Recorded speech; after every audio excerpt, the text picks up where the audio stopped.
우리 시간이 다 함께 일어나셔서 마태복음 7장 24절에서 29절 말씀 함께 봉독하도록 하겠습니다.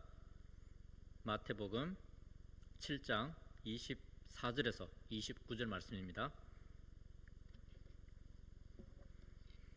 네, 봉독하도록 하겠습니다. 시작.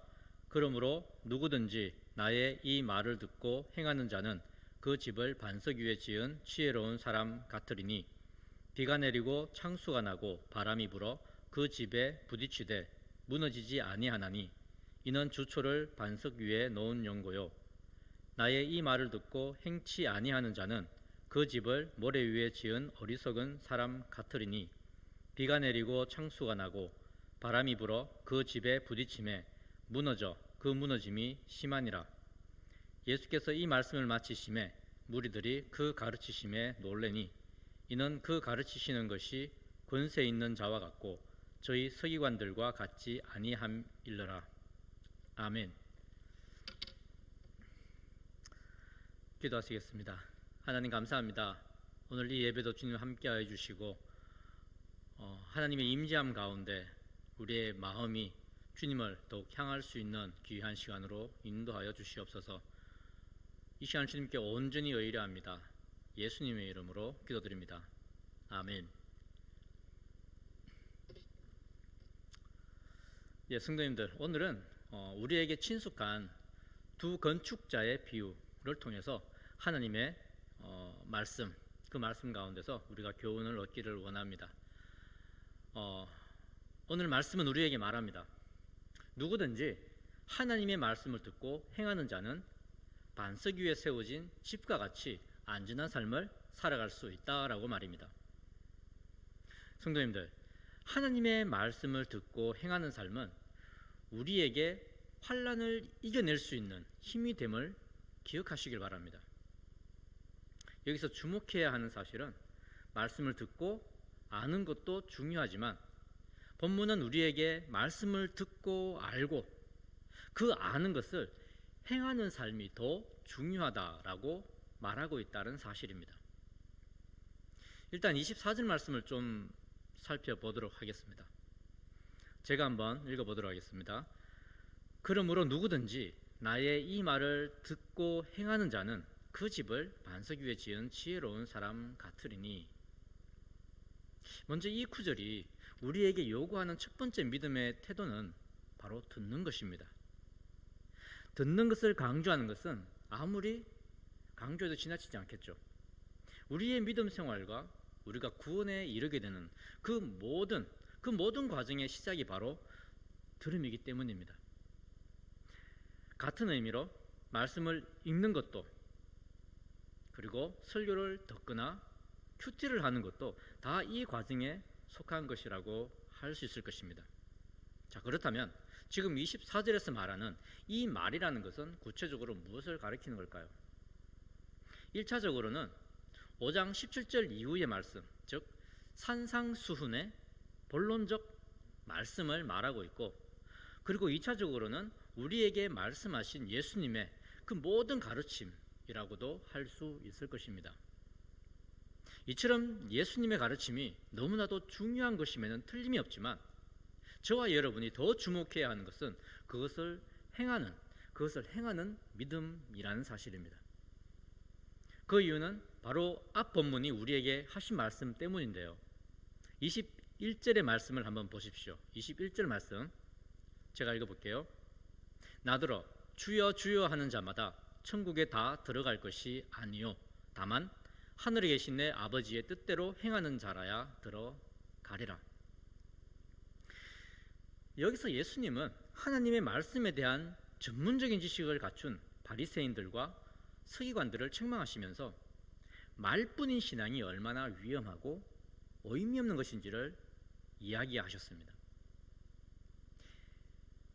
말뿐인 믿음으로는 절대 천국도 그리고 하나님의 뜻도 알 수가 없다라고 말씀하시면서 말이죠.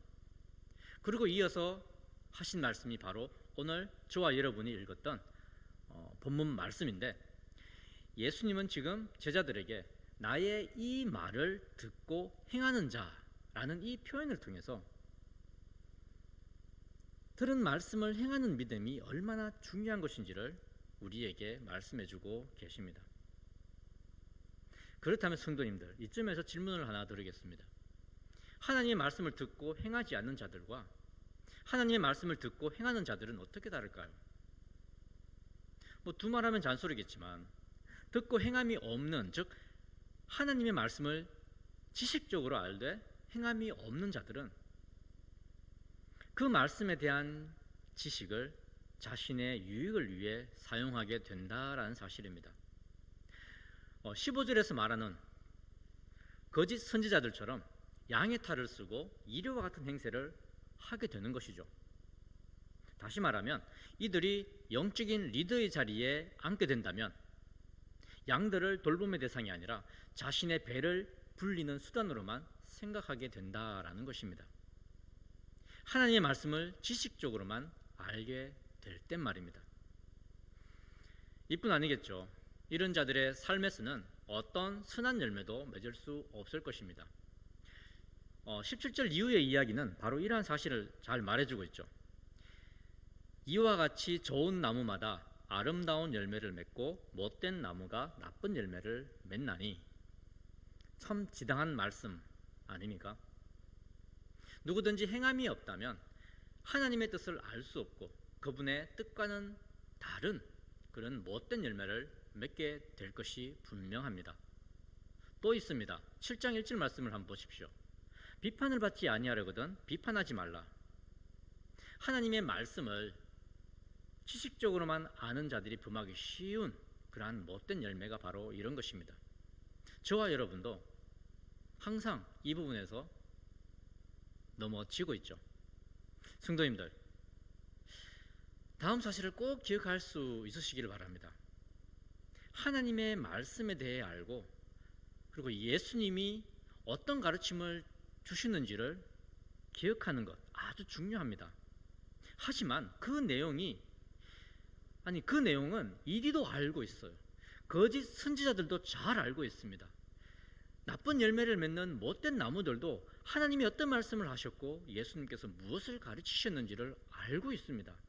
때문에 저와 여러분은 단순히 성경에 대해 많이 알고 하나님께서 그리고 예수님께서 하신 말씀이 어떤 것인지 그것을 지적으로 아무리 많이 알고 있을지라도 그것만으로는 절대 좋은 믿음이라고 할 수 없다라는 사실입니다.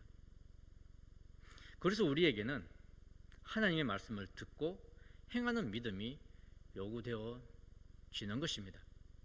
말씀을 듣고 그리고 행하는 자들의 특징은 분명합니다. 이 행하는 믿음은 항상 말씀을 듣고 자신들의 삶에 적용하는 믿음입니다. 말씀 앞에 순종하고자 하는 삶을 살려고 항상 노력하는 것이죠. 절대 하나님의 말씀을 가지고 장난질하지 않고 말씀에 전적으로 헌신된 삶을 살려고 합니다. 그들이 그렇게 반응할 수 있는 것은 말씀을 통해 하나님과 예수님을 알게 되었기 때문이에요. 아니, 그분들을 더 구체적으로 정확하게 알게 되었기 때문에 그렇게 행할 수가 있게 되는 것입니다. 똑같은 말씀을 받지만 누구는 이 말씀을 어떻게 이용할까를 생각하고 또 어떤 이들은 이 말씀을 주신 하나님에 대한 지식을 넓혀 가게 되는 것입니다. 말씀을 지식으로 여기는 그런 자들은 그것을 사업 도구 정도로 생각할 것이고 말씀이 하나님께로서 난 것이라고 믿는 자들은 그 말씀으로 하나님을 더욱 알아가고 그리고 예수님에 대해서 더욱 깊이 알아가게 될 것입니다.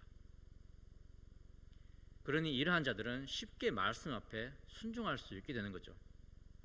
그 말씀이 나에게 유익을 주기 때문이라기보다는 그 말씀이 하나님으로부터 나온 것이고 그 가르침이 예수님께서 주신 것이기 때문에 이가 되어서가 아니라 그분의 권위에 순종하는 행함이 자연스럽게 뒤따르게 된다라는 것입니다. 이것이 말씀을 알고 행함이 없는 자들과 말씀을 듣고 행하는 자들의 차이입니다. 성도님들께 당부의 말씀을 드립니다. 하나님의 말씀에 달콤함에 감격하셔도 좋겠지만 그 말씀을 통해서 하나님과 예수 그리스도를 먼저 알아가시는 여러분들 되시기를 바랍니다. 달콤함은 우리의 목구멍을 넘어가는 순간 사라지고 예배당을 나서면서 잊어버리는 것이지만, 우리가 그 말씀으로 하나님과 예수님을 더 깊이 알아간다면 그 지식이 우리의 믿음을 강화시켜 줄 뿐만 아니라 또한 우리로 말씀대로 행하는 믿음에까지 자라게 해줄 것입니다. 말씀을 통해 하나님과 그리스도 예수에 대한 지식을 더 넓혀가시는 우리 성도님들 되시기를 바랍니다. 아멘이십니까? 다음으로 저와 여러분이 살펴봐야 할 것은 말씀대로 행하며 사는 자들과 말씀만 아는 자들의 삶의 결과에 관한 것입니다. 성도님들, 24절과 25절 그리고 26절을 보시면 예수님은 이렇게 말씀하십니다. 말씀을 듣고 행하느냐, 행하지 않느냐에 따라서 시련과 고난 앞에서 그들의 반응은 극명하게 갈리게 된다라고 말합니다. 먼저 말씀에서 비유로 들고 있는 것처럼 행하는 믿음은 반석 위에 지은 집처럼 어떤 시련과 고난 앞에서도 흔들림이 없다라는 사실입니다. 이 비유에서 집은 그 사람의 삶 전체를 의미하고 반석은 하나님의 말씀을 잘 듣고 행하는 그 믿음을 의미합니다. 다시 말하면 말씀을 듣고 행하는 믿음의 삶을 사는 자는 어떤 시련과 고난이 닥쳐도 이겨낸다라는 말이죠. 25절을 한번 보십시오. 자, 25절을 함께 읽어보시겠습니다. 25절입니다. 시작. 비가 내리고 창수가 나고 바람이 불어 그 집에 부딪히되 무너지지 아니하나니 이는 주초를 반석에 놓은 연고요. 자, 이 구절에서는 우리의 삶을 위험으로 몰아갈 수 있는 세 가지가 언급이 되고 있습니다. 바로 비와 창수와 바람이 그것이죠. 근데 하나하나 살펴보면 보통 놈들이 아닌 것으로 알 수 있어요. 먼저 비라는 말은 대지를 촉촉하게 적셔주는 그런 이쁜 비를 의미하는 것이 아니라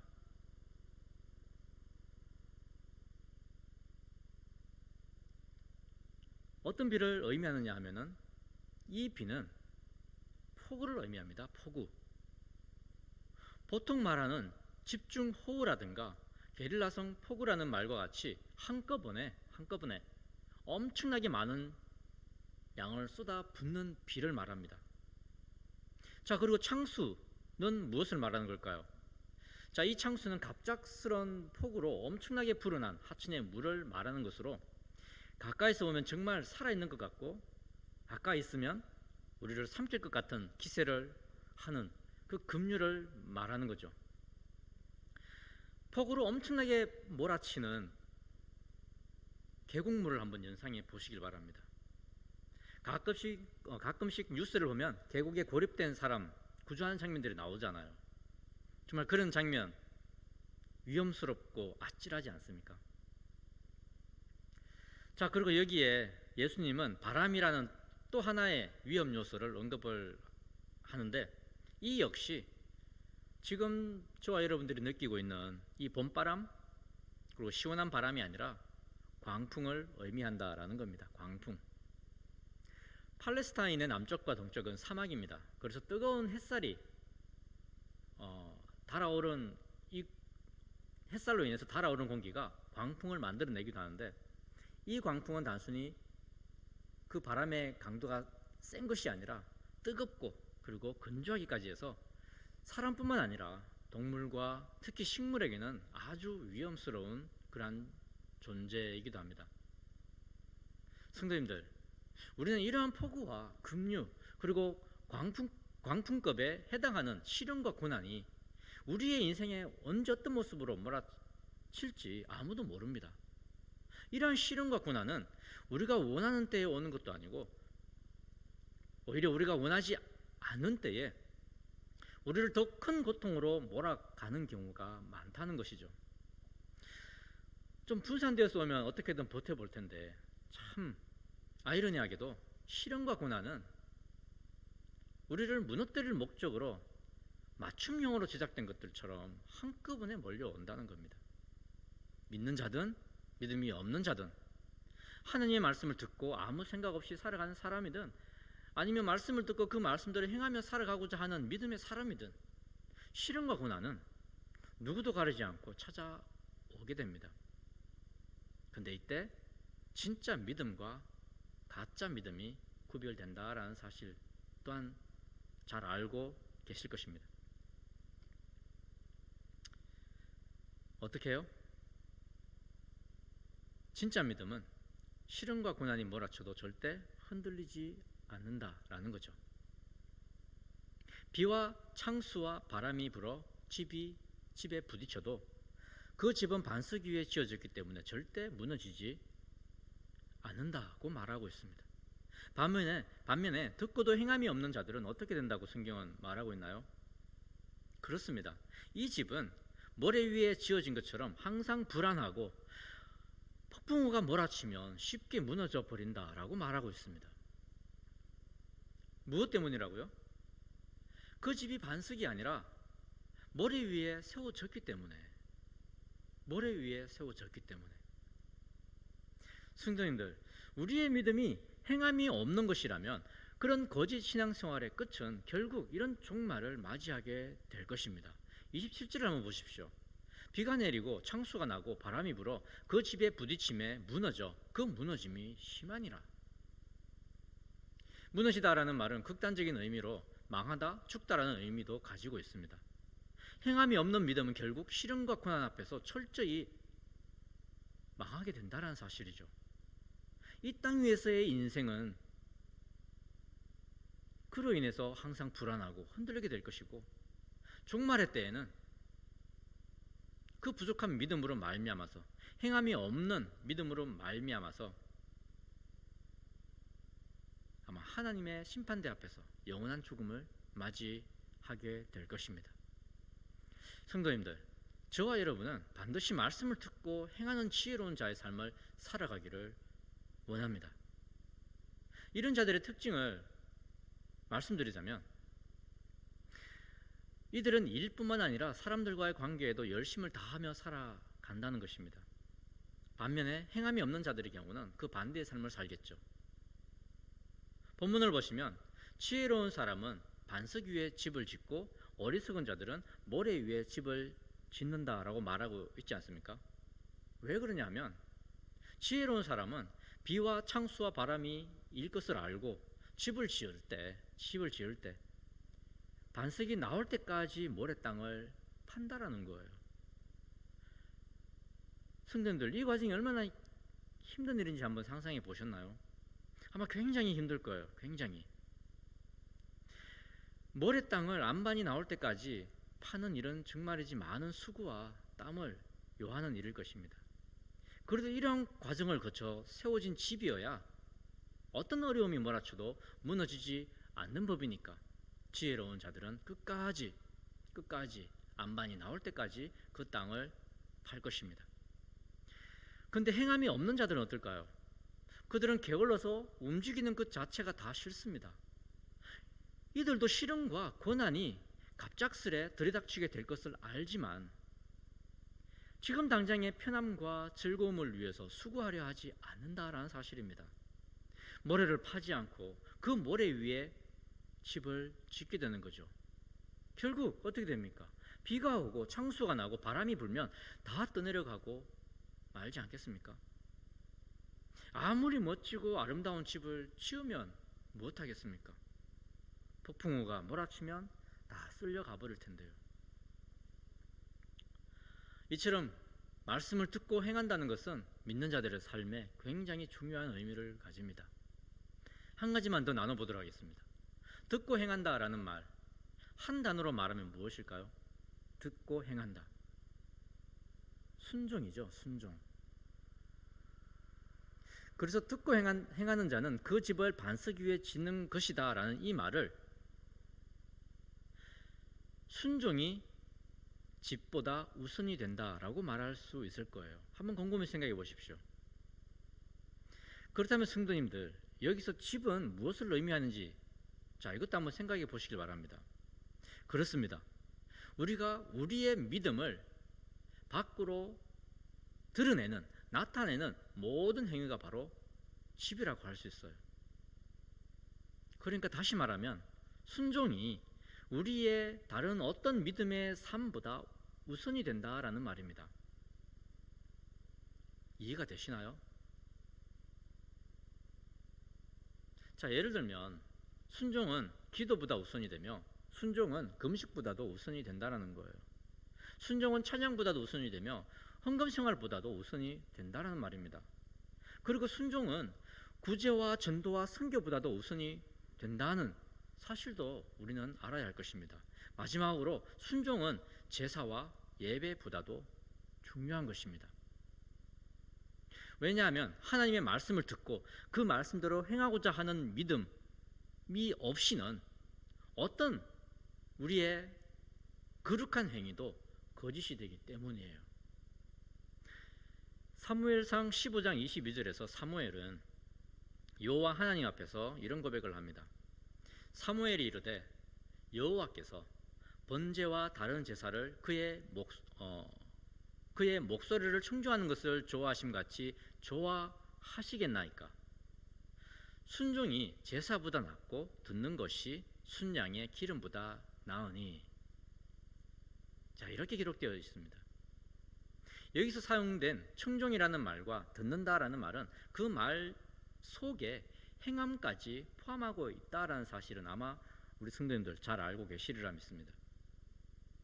사무엘은 분명하게 고백하고 있죠. 우리가 하나님의 말씀을 듣고 행하는 것이 제사보다 낫고 드려지는 헌물보다도 낫다라고 말입니다. 저와 여러분은 말씀을 듣고 그 말씀대로 행하는 믿음을 통해서 결코 무너지지 않는 믿음을 소유할 수 있기를 간절히 바라고 원합니다.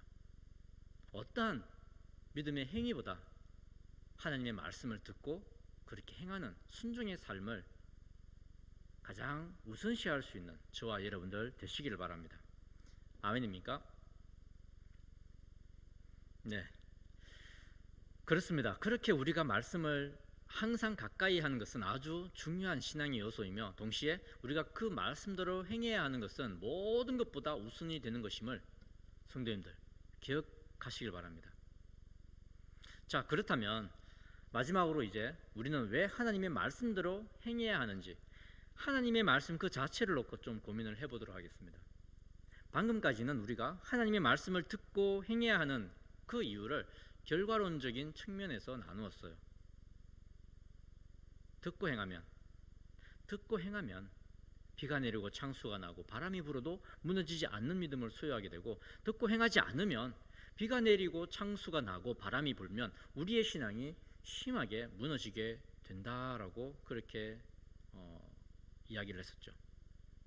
이 두 가지 상반된 결과를 보더라도 우리는 아는 대로 행하는 삶을 살아야 할 줄 믿습니다. 그런 믿음을 가지시는 우리 성도님들 되시기를 소망합니다. 성도님들, 우리가 하나님의 말씀을 항상 가까이 하고 행하는 삶을 살아야 하는 이유,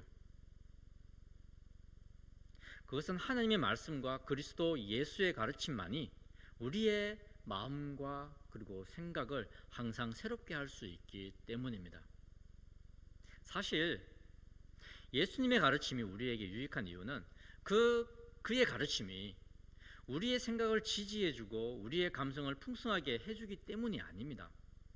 물론 우리가 힘들고 어려울 때 어떤 갈등 속에 놓이게 되면 말씀을 통해 힘을 얻고 마음을 추스리고 때로는 내가 옳다라는 확신을 갖게도 해주지만, 하나님의 말씀과 예수님의 가르침의 진정한 힘은 우리의 마음과 생각마저도 갈아엎으실 만한 그러한 능력이다라는 사실입니다.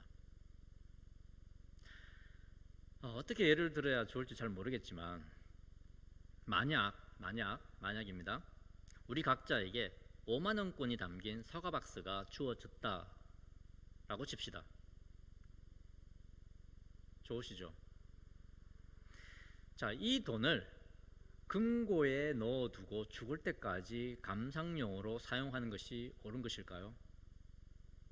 즉, 마음이 꿀꿀해질 때 그 돈을 보며 기분을 회복하는 것이 그 돈을 가장 잘 사용하는 것일까요? 아니면 그 돈으로 건전한 투자를 하거나 어려운 사람을 돕거나 때로는 공공의 필요를 위해 사회에 어느 정도 환원하거나 기부를 하는 것이 돈을 가장 잘 사용하는 것일까요? 그것도 아니면 사고 싶은 멋진 자동차를 사거나 성능 좋은 핸드폰이나 노트북을 사서 일의 효율을 높이는 그러한 행위가 돈을 가장 잘 사용하는 것일까요? 성도님들은 이 5만원권 박스 한 박스를 가지게 된다면 어떻게 사용하시겠습니까? 일단 줘보라고요? 드리고 싶지만 오늘은 드릴 수가 없네요. 자, 제가 보니까 우리 교회 성도님들은 사과 박스 한 박스를 받으면 감상용으로 사용하지도 투자용으로 사용하지도 못하고 끌어안고 부들부들 떨고만 있지 않을까라는 생각이 듭니다. 너무 순진들 하셔가지고요. 이쯤에서 아주 유익한 질문 한 가지만 하겠습니다. 5만원권 사과 박스 한 상자에 얼마 들어갈까요? 얼마 들어갈까요? 참고로 비타 500박스에 들어가는 돈은 1억이라고 합니다. 그렇게 따져보면 사과 박스 한 상자에 6억 정도가 들어간다라고 해요. 여담이지만 사과 박스에 담긴 5만원권의 사진을 인터넷으로 제가 이렇게 봤는데 그걸 보면서 생각을 했습니다.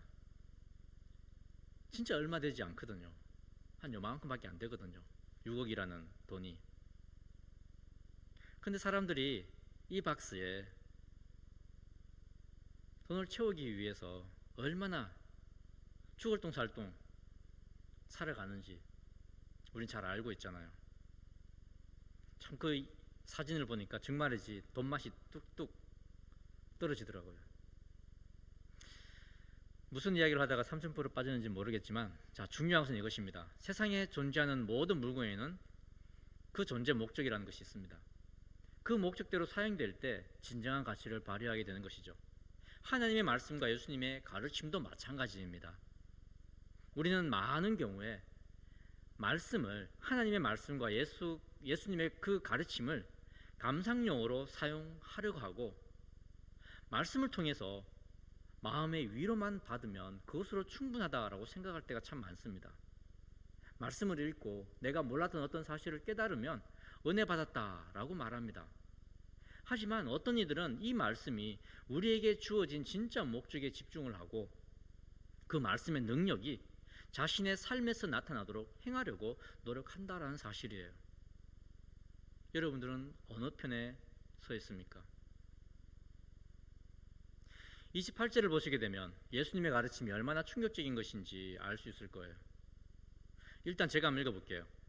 예수께서 이 말씀을 마치심에 무리들이 그 가르치심에 놀래니. 성도님들, 이 말씀에서 충격적인 내용을 발견하실 수 있으신가요? 잘 한번 보십시오. 지금까지 예수님은 산상수훈 설교를 하셨죠. 그리고 그분이 설교를 끝낼 때쯤 무리의 반응은 놀라움이었다라고 성경은 기록하고 있습니다. 자신들이 생각하고 있었던 말씀을 해주셔서 기분이 좋았을까요? 놀랬을까요? 아니면 종교 지도자들의 위선적인 그 삶을, 그 태도를 정면으로 공격을 해주셔서 고마웠던 걸까요? 그것도 아니면 그들이 세상적으로 성공할 수 있는 성공의 비법을 예수님께서 알려주셔서 놀랬던 걸까요? 다 아니잖아요. 다 아닙니다. 그들이 놀랬던 이유는 예수님의 가르침이 행함이 없는 다른 종교자들의 그것과 달랐고 지금까지 한 번도 듣지 못했던 그러한 말씀을 하셨을 뿐만 아니라 그 가르침에 완전히 압도되었기 때문에 그들은 놀랬던 것입니다. 즉 말씀이 자신들에게 위로나 힘이 된 것이 아니라, 물론 그럴 수도 있습니다. 그러나 그들이 지금까지 가지고 있었던 자신들의 생각과 철학과 그리고 신념을 무너뜨릴 만큼 그 가르침이 충격적인 것이었기 때문에 그들은 놀랬던 것입니다. 여기서 사용된 놀라다라는 말의 의미는 이런 뜻이라고 합니다. 격투기 선수들이 상대에게 결정타를 맞고 몸을 가누지 못할 정도로 휘청휘청거리는 그러한 어떤 뜻이라고 할까요? 한마디로 너무 충격적인 가르침이라 정신을 잃을 정도라고 생각하시면 될 것 같습니다. 이것이 하나님의 말씀과 예수님의 가르침의 능력인 것입니다. 때문에 말씀대로 행하는 자들에게는 세상을 이길 수 있는 힘이 주어지고 인간의 노력으로는 결코 씻을 수 없는 죄까지도 하나님의 말씀과 예수 그리스도의 가르침 속엔 그 씻을 수 있는 비법이 담겨져 있다는 거예요. 인간들이 어떻게 말씀 앞에 반응할 때 그런 일이 일어난다고요? 그 말씀을 듣고 행함으로 순종하는 삶을 살려고 할 때 비로소 그 말씀은 우리의 삶 가운데서 측량할 수 없는 놀라운 변화와 은혜로 나타나게 된다라는 것입니다. 성도님들, 말씀을 듣고 행하는 믿음을 가지시기를 바랍니다. 하나님의 말씀은 우리 자신을 부인하게 하는 힘이며 때문에 우리를 바른 길로 인도하기에 부족함이 없는 능력이 되는 것입니다. 그 말씀을 듣고 그리고 행하는 자들은 이 세상에서 살아가는 동안에도 시련과 고난 앞에서 결코 좌절하거나 무너지지 않을 것이며 마지막 주의 심판 때에는 영원한 생명의 면류관을 쓰게 될 것입니다. 이번 한 주간도 오늘 이 말씀을 기억하시고 말씀을 행하는 믿음으로 사실 때에 하나님 주시는 평안과 기쁨으로 충만하신 영광교회 모든 성도님들 되시기를 주의 이름으로 축원합니다. 기도하시겠습니다. 하나님 감사합니다. 우리의 믿음을 돌아보게 하여 주시옵소서. 우리가 늘 주의 말씀만 듣고 들을 때만 기뻐하고 감사하고 힘을 얻는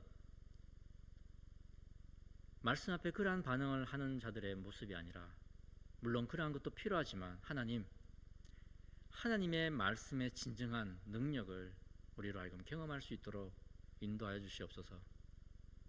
단순히 말씀을 지식적으로만 우리가 배우지 않게 하시고 말씀 앞에 우리가 행하는 믿음으로 나아갈 때에 이 세상을 이길 수 있는 힘이 되고, 또한 마지막 때에 하나님께서 허락하시는 그 영원한 생명을 얻을 수 있는 그러한 믿음을 우리가 가질 수 있도록 축복하여 주시옵소서. 말씀을 듣는 것에 열심을 다하게 하여 주시고 우리가 배운 대로 예수님께서 가르쳐 주신 대로 행하는 삶에 또한 더 열심을 다할 수 있는 우리 교회 모든 성도님들 될 수 있도록 축복하여 주시옵소서. 그래서 우리가 주님께서 우리에게 분부하신 그 모든 사명들을 게으름 피우지 아니하고 정말 열심히 하나하나 다 이루어갈 수 있도록 주님께서 도와주시옵소서. 우리에게 지혜를 허락하시고 우리에게 힘을 허락하시고 말씀의 능력을 경험케 하셔서 우리의 삶이 주 안에서 늘 평안할 수 있도록 축복하여 주시옵소서. 감사드리오며 이 모든 말씀 살아계신 예수님의 이름으로 기도드립니다. 아멘.